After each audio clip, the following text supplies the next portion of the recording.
Halo, kami dari kelompok Studio Kapuas Hulu. Dua. Terus,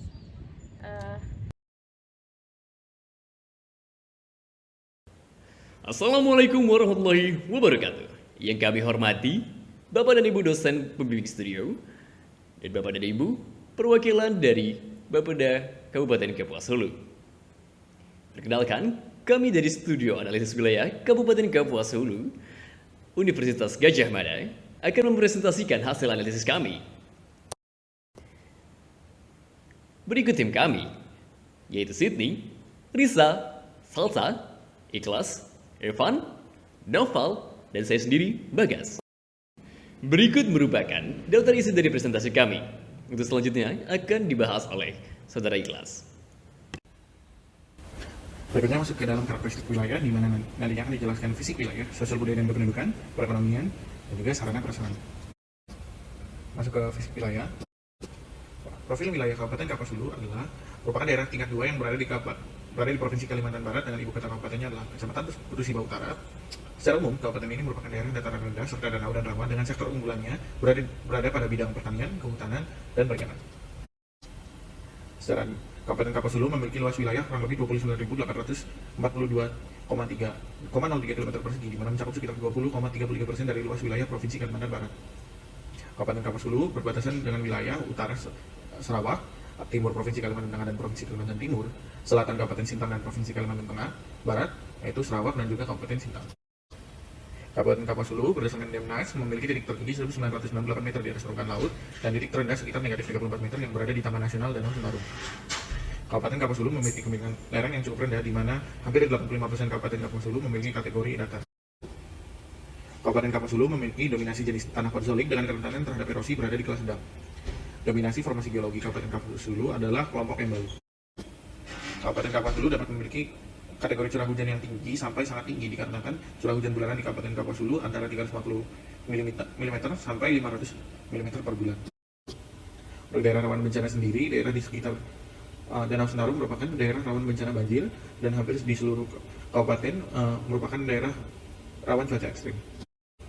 Untuk kekeringan, daerah di sekitar Puring Kencana dan juga Bandung merupakan daerah yang terancam gampang mudah kekeringan. Dan untuk kebakaran hutan dan lahan, daerah yang justru dekat daerah hutan dan lahan yang justru dekat permukiman biasanya terancam kebakaran dikarenakan biasanya pembebasan daerah hutan. Untuk kesesuaian lahan menggunakan metode scoring sesuai SK Menteri Pertanian nomor 837/KPTS/UN/11/1980, akhirnya didapatkan 3 peruntukan lahan di Kabupaten Kapuas Hulu, yaitu kawasan budidaya yang warna hijau terang dan hijau tua, kawasan penyangga berwarna oranye, dan juga kawasan lindung berwarna merah. Masuk ke karakteristik fisik wilayah, di mana ada daya dukung lahan, di mana daya dukung lahan tertinggi ada pada Kecamatan Embala Hulu sebesar 64,79, di mana daya dukung lahan terendah ada pada Kecamatan Hulu Burung, di mana hanya memiliki 1,45% lahan dari keseluruhan Kabupaten Kapuas Hulu, sehingga membatasi daya dukung lahan terhadap jumlah penduduk.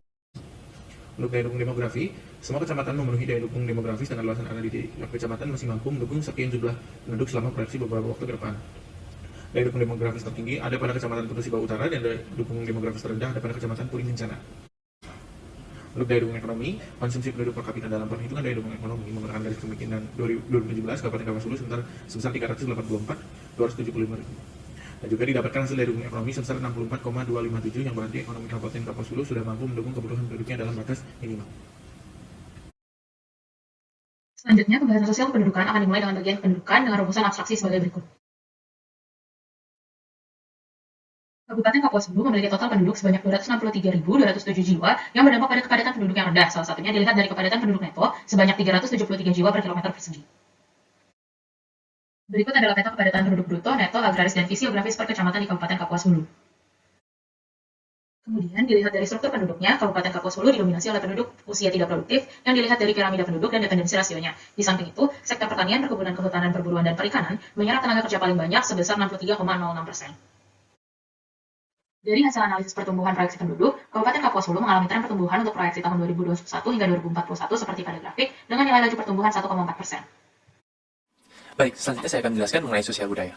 Abstraksinya adalah angka partisipasi pendidikan yang rendah dan mayoritas pekerjaan di bidang agrikultur dengan IPM yang masih di bawah rata-rata.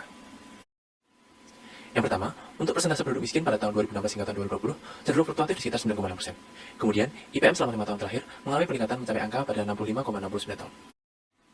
Lalu selanjutnya, untuk harapan lama sekolah mengalami sedikit kenaikan selama 5 tahun terakhir. Lalu, untuk angka harapan hidup selama 5 tahun terakhir juga telah mengalami peningkatan hingga pada nilai angka 72,52 tahun. Kemudian, untuk nilai APM dan APK pada Kapas Hulu cenderung fluktuatif selama 5 tahun terakhir. Kemudian, tenaga kesehatan yang ada mayoritas merupakan bidan dan perawat. Berikutnya, tingkat partisipasi Angkatan Kerja atau TPAK cenderung fluktuatif, namun menurun pada tahun 2020 yang diasumsikan akibat pandemi.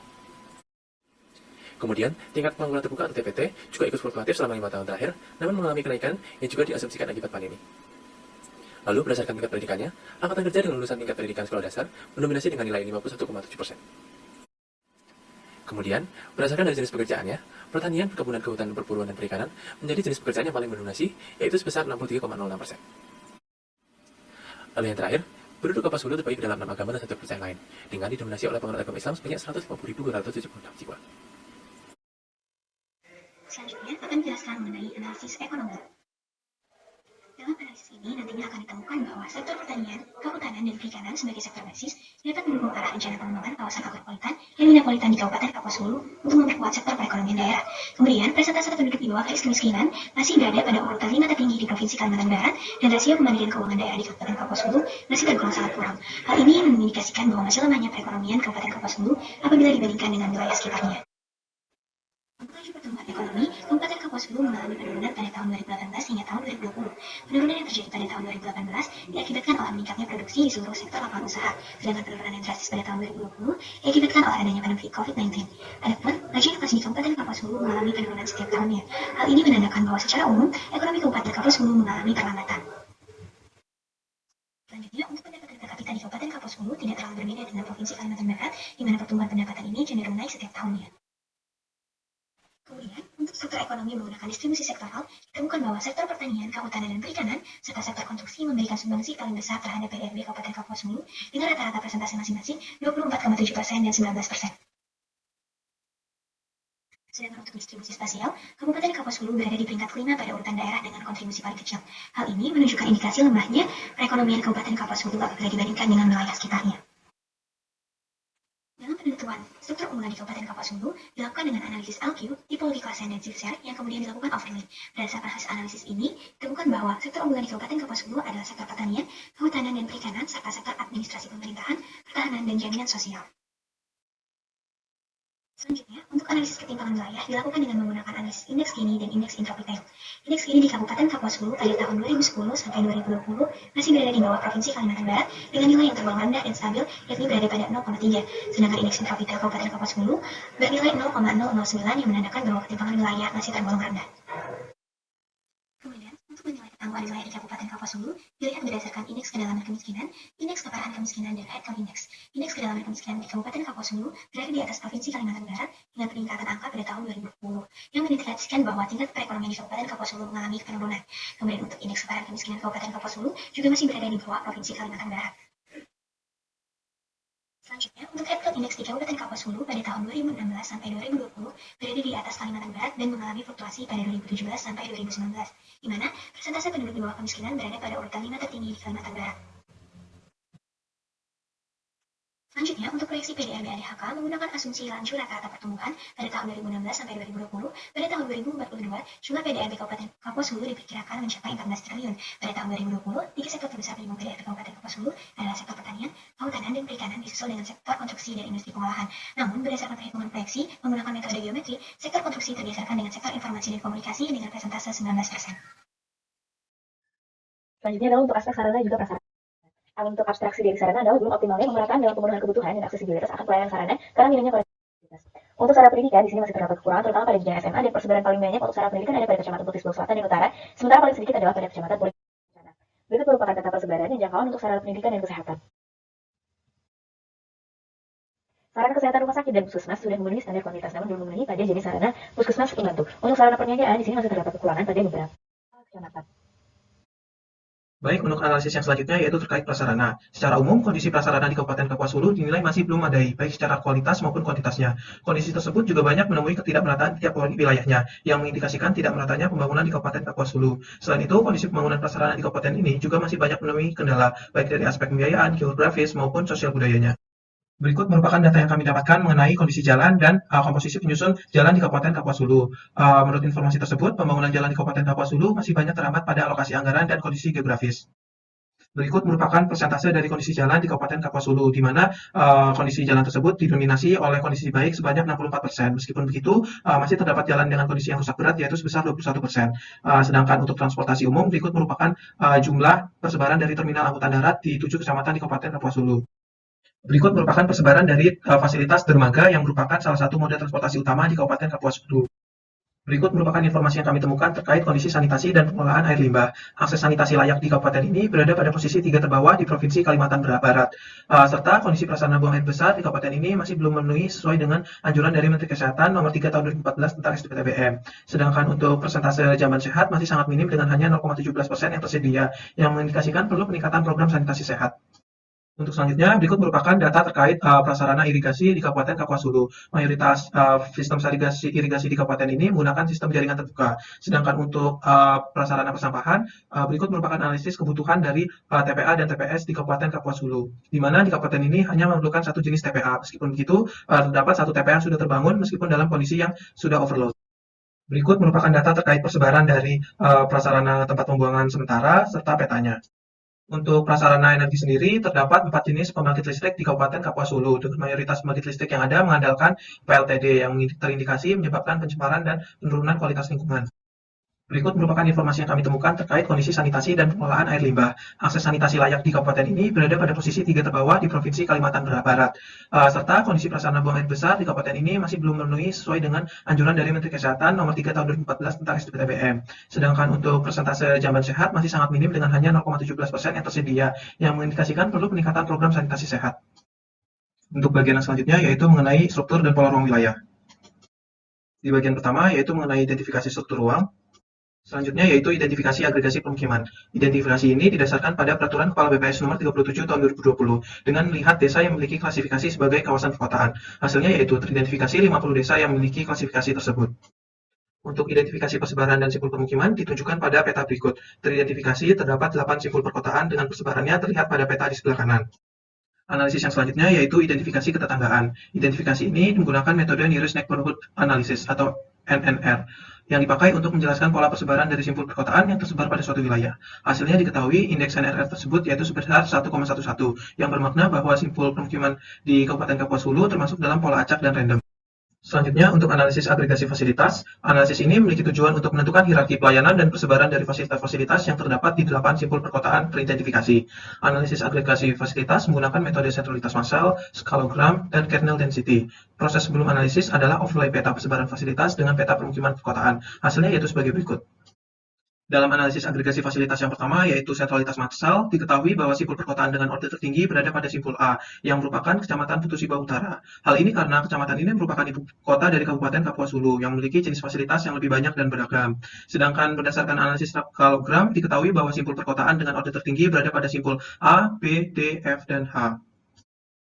Untuk analisis agregasi fasilitas dengan metode kernel density, berdasarkan analisis weighted overlay untuk sarana dan prasarana transportasi, kesehatan, pendidikan, dan perniagaan, pusat kegiatan pada Kabupaten Kapuas Hulu berada pada Kecamatan Putusiba Utara dan Selatan.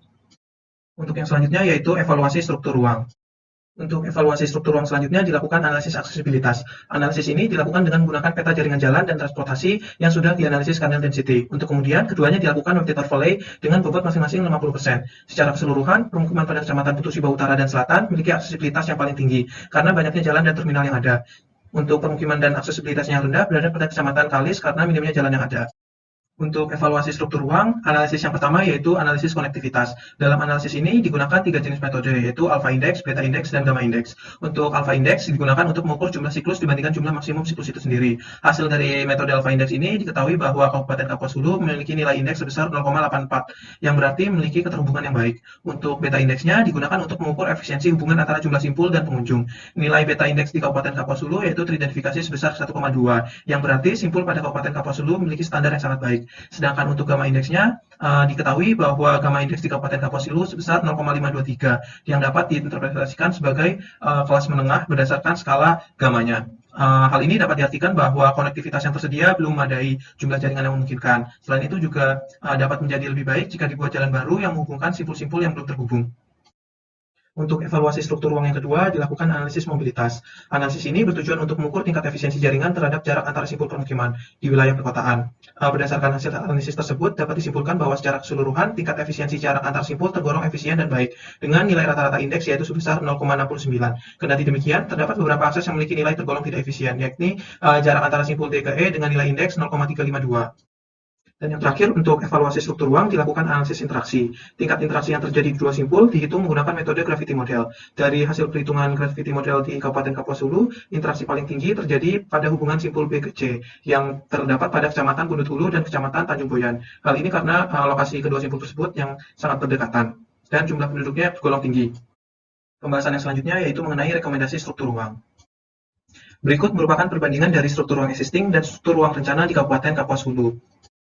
Berdasarkan analisis struktur ruang yang telah dilakukan, yaitu mencakup analisis aksesibilitas, konektivitas, mobilitas, serta interaksi, berikut merupakan rekomendasi yang dapat kami berikan terkait pengembangan struktur ruang di Kabupaten Kapuas Hulu. Yang pertama yaitu meninjau kembali jumlah dan persebaran fasilitas yang terdapat di masing-masing simpul, serta memastikan bahwa setiap simpul telah terjangkau oleh fasilitas yang ada. Yang kedua yaitu menambah fasilitas umum pada simpul yang belum terjangkau fasilitas. Yang ketiga yaitu membangun jaringan jalan pada simpul yang belum terhubung dengan perhatikan kondisi geografisnya, untuk meningkatkan konektivitas dan mobilitas antar simpul. Yang keempat yaitu mengoptimalkan kegiatan pada simpul-simpul yang ada, khususnya di sisi selatan untuk meningkatkan interaksi. Dan yang terakhir yaitu mendorong munculnya pusat kegiatan dan pelayanan baru pada sistem permukiman dengan metode akupuntur wilayah. Selanjutnya, pada bagian pola ruang, kami melakukan identifikasi pola ruang. Berikut ini adalah peta pola ruang existing dan rencana. Pada kondisi existing, peruntukan lahan kawasan hutan mendominasi dengan persentase 60,04%, dan peruntukan lahan terkecil adalah kawasan sawah dengan 0,00383%. Pada kondisi rencana, peruntukan terbesar ada pada kawasan hutan lindung, dan untuk peruntukan yang terkecil ada pada peruntukan permukiman. Selanjutnya adalah evaluasi pola ruang. Evaluasi pola ruang dilakukan dengan membandingkan pola ruang existing dan rencana terhadap hasil analisis developability yang didapatkan dari dua variabel yaitu kesesuaian lahan dan kerawanan bencana.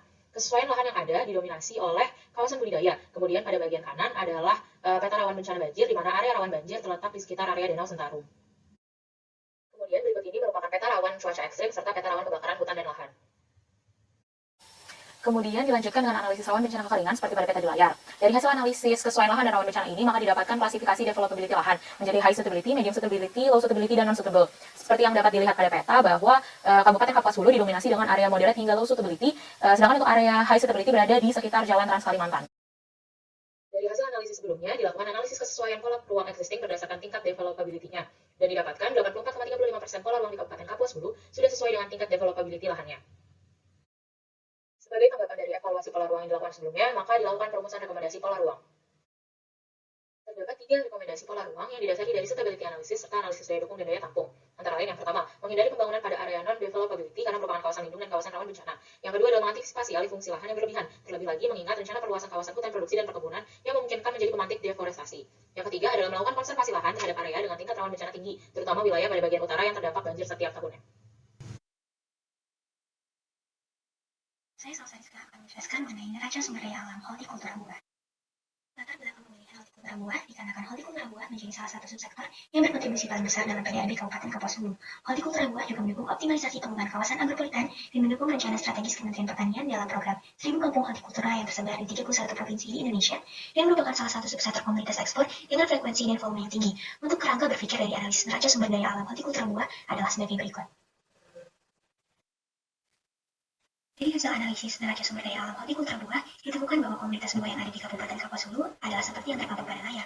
Kemudian, untuk neraca fisiknya, ditemukan bahwa luas lahan aktiva mencapai 115.377 hektar dan luas lahan pasifnya mencapai 2.030,87 hektar.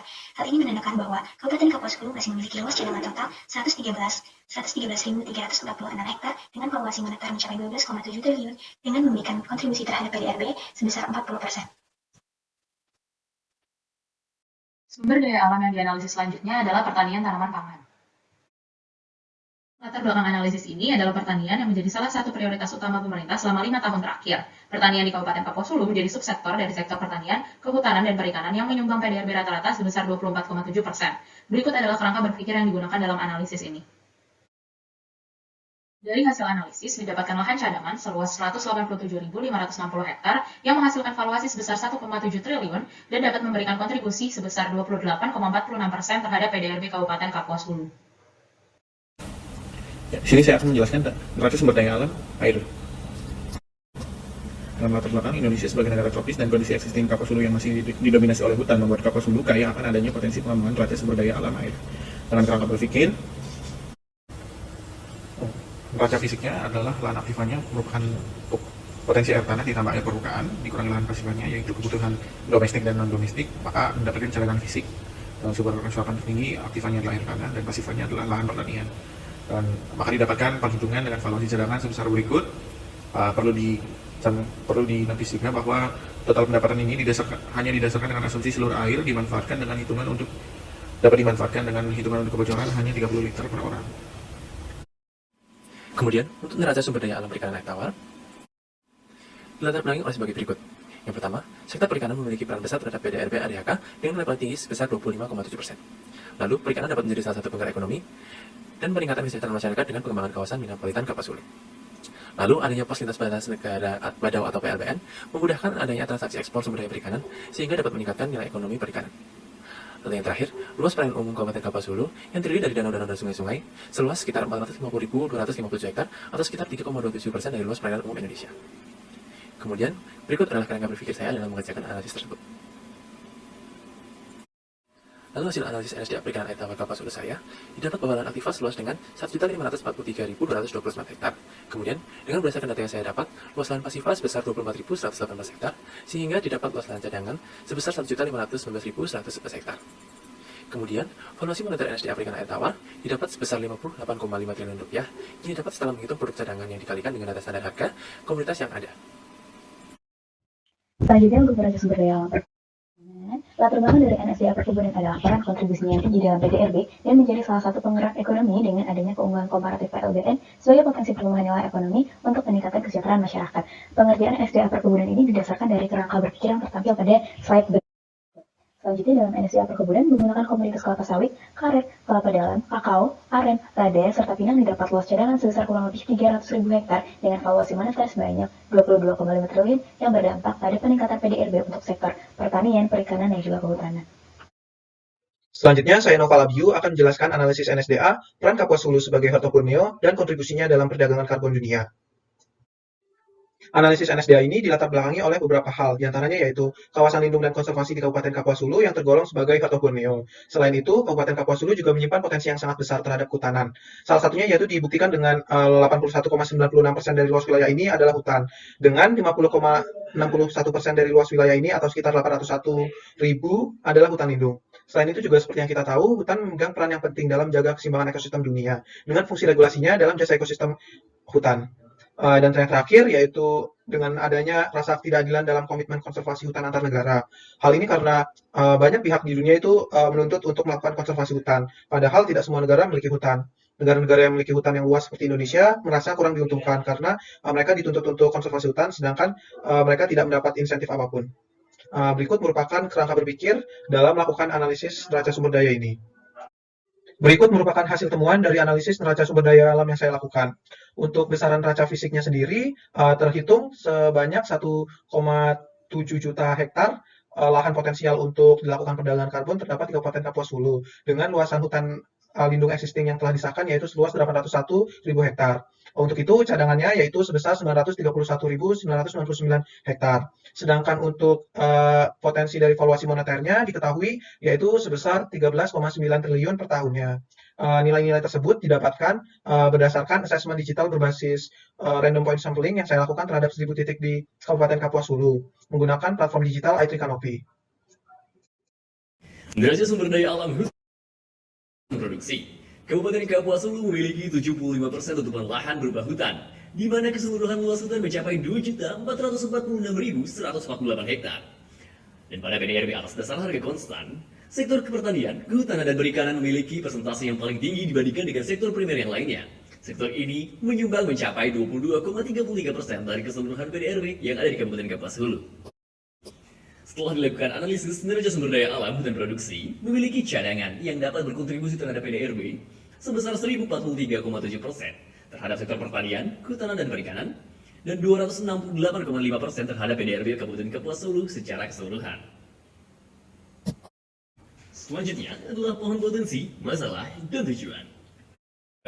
Pada perumusan potensi, dilakukan dengan mengelompokkan berbagai potensi untuk mencari keterkaitan dan menyimpulkan potensi Kabupaten Kapuas Hulu, yaitu potensi pengembangan komunitas lokal dan kawasan strategis yang beragam di Kabupaten Kapuas Hulu. Pada pohon masalah, kami mengelompokkan masalah menjadi beberapa kelompok untuk menentukan masalah utama di Kabupaten Kapuas Hulu, yaitu pembangunan Kabupaten Kapuas Hulu yang belum optimal. Sama seperti perumusan masalah, dengan membagi menjadi beberapa kelompok dan dirumuskan kembali, didapati bahwa tujuan utama adalah optimalisasi pembangunan se-Kabupaten Kapuas Hulu. Selanjutnya, saya Salsa akan menjelaskan mengenai isu strategis potensi pengembangan ekowisata pada Taman Nasional Betung Kerikun dan Danau Sentarung. Latar belakang dari pemilihan isu ini dikarenakan keberadaan Taman Nasional Betung Kerikun yang merupakan kawasan konservasi terbesar di Provinsi Kalimantan Barat dan Taman Nasional Danau Sentarung yang merupakan kawasan lahan basah terbesar di Indonesia memiliki beragam daya tarik yang menjadi fokus pengembangan pariwisata. Berdasarkan Peraturan Presiden Nomor 3 Tahun 2016, TNBK dan TNDS juga ditetapkan sebagai pusat pengembangan ekowisata dan wisata budaya. Hal ini menjadikannya sangat potensial untuk dikembangkan sebagai objek wisata. Pengembangan kawasan ekowisata pada kawasan ini juga akan memberikan dampak positif berupa peningkatan ekonomi, konservasi, pelestarian lingkungan, dan pemberdayaan masyarakat lokal. Untuk kerangka berpikir dari analisis ini seperti yang terpampang pada layar. Hasil analisis dari isu ini ditemukan bahwa keberagaman atraksi biologi, fisik, dan budaya yang berada di Taman Nasional Betung Kerikun dan Taman Nasional Danau Sentarung memberikan pilihan rekreasi yang bervariasi pada wisatawan. Atas stabilitas menuju kawasan ini memiliki keunikan tersendiri sebagai daya tarik konsep wisata, di mana untuk masuk ke dalam kawasan ini diperlukan jalur darat dan juga jalur sungai. Akomodasi yang tersedia berupa homestay pada rumah batang memberikan kesempatan kepada wisatawan untuk belajar mengenal alam, budaya masyarakat, dan kehidupan sehari-hari di lokasi tersebut, sehingga pihak wisatawan dan tuan rumah bisa saling mengenal dan belajar satu sama lain. Dengan itu dapat menemukan toleransi dan pemahaman yang lebih baik. Benar untuk ketersediaan air bersih mudah didapatkan pada kawasan yang berdekatan dengan sungai. Namun hal ini berbanding terbalik dengan daerah perbukitan. Dan dalam pengembangan kawasan ekowisata, masyarakat sekitar Taman Nasional Betung Kerikun dan Danau Sentarung berperan sebagai dinamisator dalam pengelolaan dan juga memberikan kualitas pelayanan bagi wisatawan dan pengunjung. Untuk matriks SWOT dapat terlihat pada layar tersebut. Kemudian, disimpulkan bahwa pengembangan ekowisata pada kawasan nasional Betung Kerikun dan Danau Sentarung perlu untuk terus dioptimalkan melihat kawasan ini memiliki beragam potensi yang merupakan aset nasional bahkan internasional yang memberikan kontribusi manfaat jasa lingkungan yang besar baik secara lokal maupun global. Selain itu, pengembangan kawasan ini dapat meningkatkan ekonomi secara kesejahteraan masyarakat. Untuk rekomendasi yang saya simpulkan dapat dilihat pada tampilan berikut ini. Di sini saya akan menjelaskan pengaruh infrastruktur desa, yaitu jaringan jalan dan listrik terhadap pembangunan ekonomi di Kabupaten Kapuas Hulu.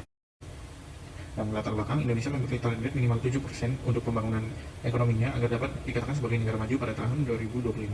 Dengan kerangka berpikir dan cara kerja adalah sebagai berikut. Analisis dengan pengolahan data analisis regresi linear berganda, di mana variabel bebasnya adalah infrastruktur jalan dan infrastruktur listrik, dan variabel tidak bebasnya adalah pertumbuhan ekonomi. Data yang digunakan juga bersumber dari hasil analisis regresi linear berganda, BPS Kapuas Hulu, dan juga BPS Provinsi Kalimantan Barat. Tidak lupa dimasukkan ke beberapa asumsi.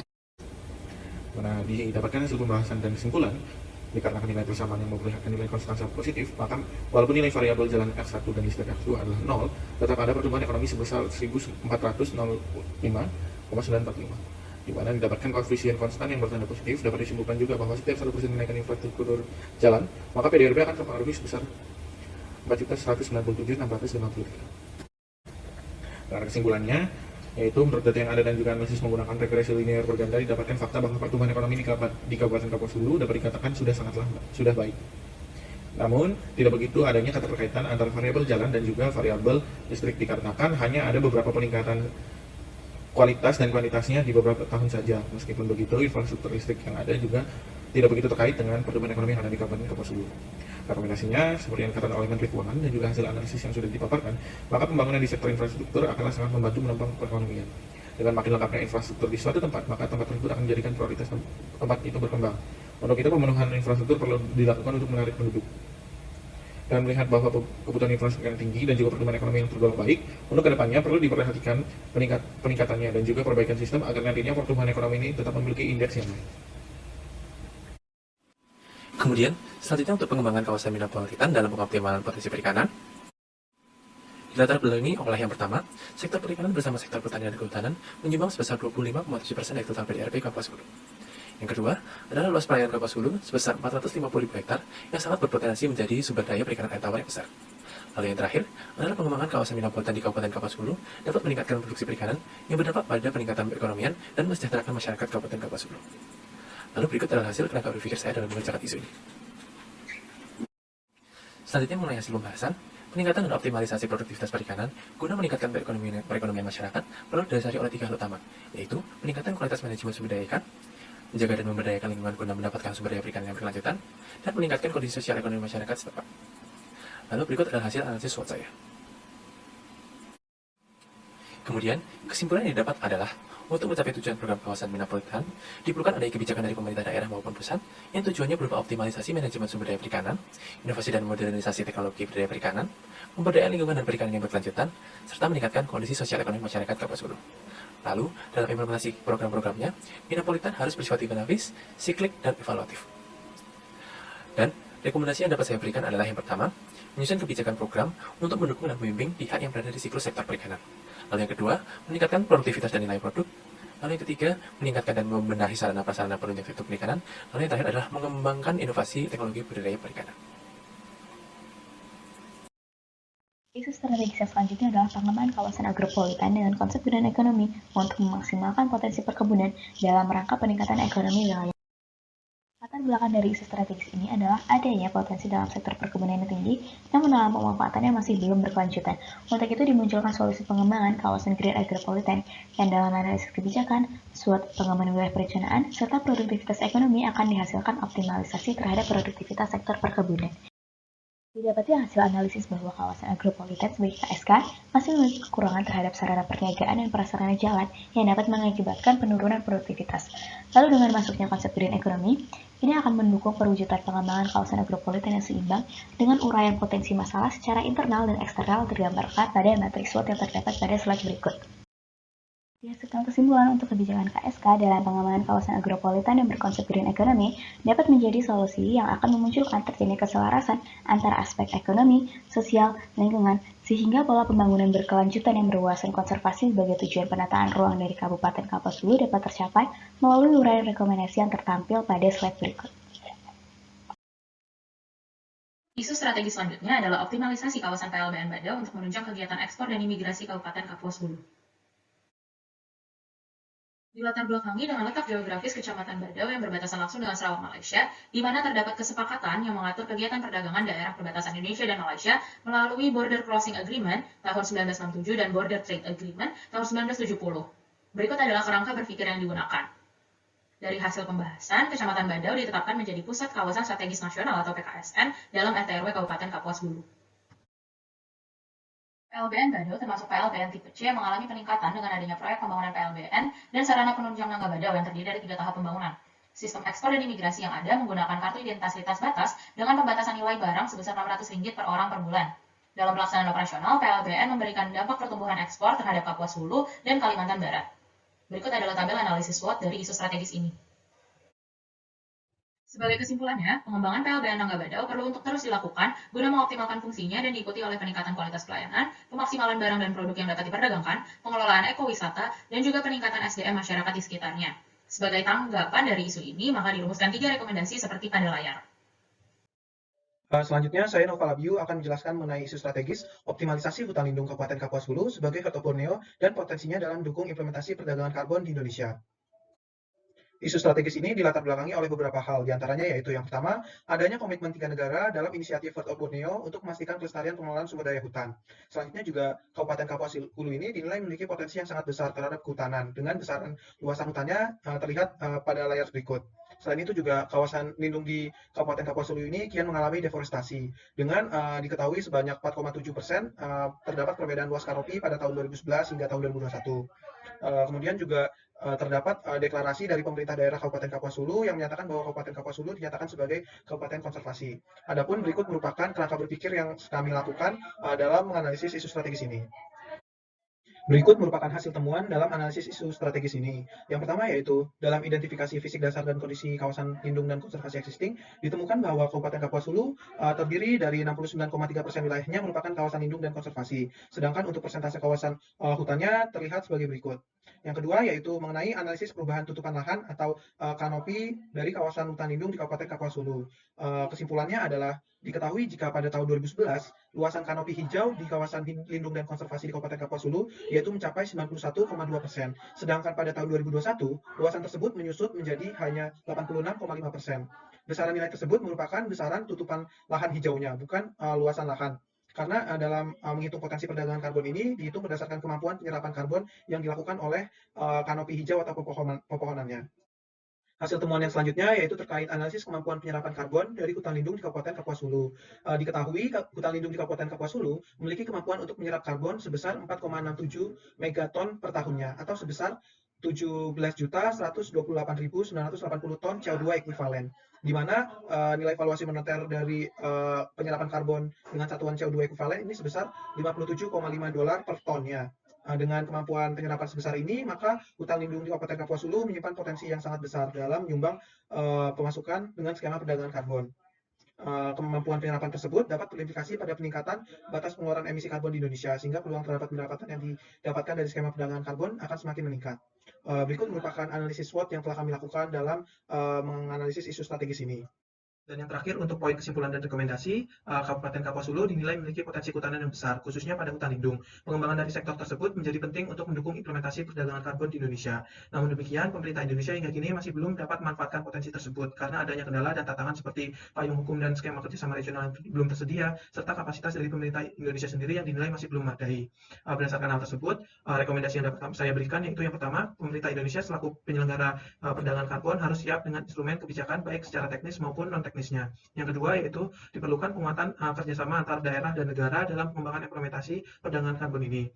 Ketiga, melakukan peningkatan kapasitas institusional dari pemerintah Indonesia itu sendiri. Dan yang terakhir yaitu penguatan identitas wilayah Kabupaten Kapuas Hulu sebagai kawasan konservasi dan Earth of Wonderland, serta meningkatkan partisipasi aktif dari masyarakat secara langsung.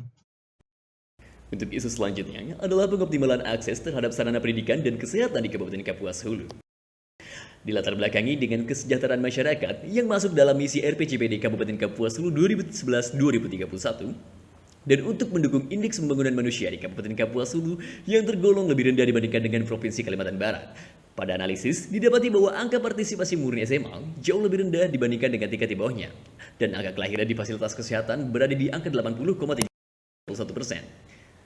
Terdapat kekurangan pada jumlah sarana pendidikan yang ada di Kabupaten Kapuas Hulu sebanyak 23 unit SMA, 4 unit SMP, dan 3 unit SD. Dan tidak ada kekurangan pada sarana kesehatan. Namun, persebaran sarana belum dapat melayani seluruh wilayah Kabupaten Kapuas Hulu. Dengan kurangnya akses, dikhawatirkan kualitas sumber daya manusia Kabupaten Kapuas Hulu tidak dapat bersaing dengan wilayah lainnya. Maka dari itu, pengoptimalan perlu dilakukan untuk memeratakan akses pendidikan dan kesehatan. Dengan membangun sarana pendidikan dan kesehatan baru di kawasan yang tidak terlayani, membangun jaringan jalan yang layak, dan menetapkan kebijakan wajib belajar 12 tahun. Atas perhatiannya kami mengucapkan Terima kasih.